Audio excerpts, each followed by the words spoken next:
Dalawang bagay na palagi mo dapat i-check kung active ka sa pag-upload ng videos sa Facebook Reels.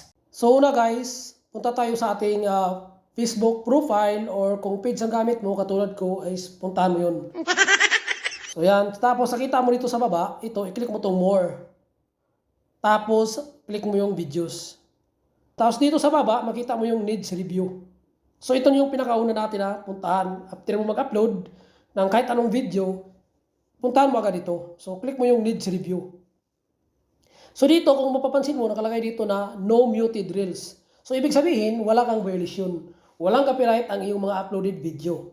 Pero kung may makita ka dito na mute yung reels mo, ibig sabihin, may violation ka. So pwede mo yan i-delete or palitan mo ng music at i-upload mo ulit. So isa to sa mga halaga na dapat i-check mo everyday or after mo mag-upload para maiwasan yung violation.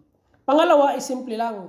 Diba ito yung iyong Facebook page or Facebook profile kung ano man ang gamit mo. So i-back mo lang ito, dito, pindutin mo ito, punta ka lang sa iyong wall, tapos click mo itong sa taas ito. Pagka-click mo, scroll down mo lang at pindutin mo itong support inbox. Then, after sa support inbox, i-click mo itong your alerts. So kung napapansin mo, makita mo sa akin nakalagay no violation. Thank you for helping to keep Facebook safe for everyone.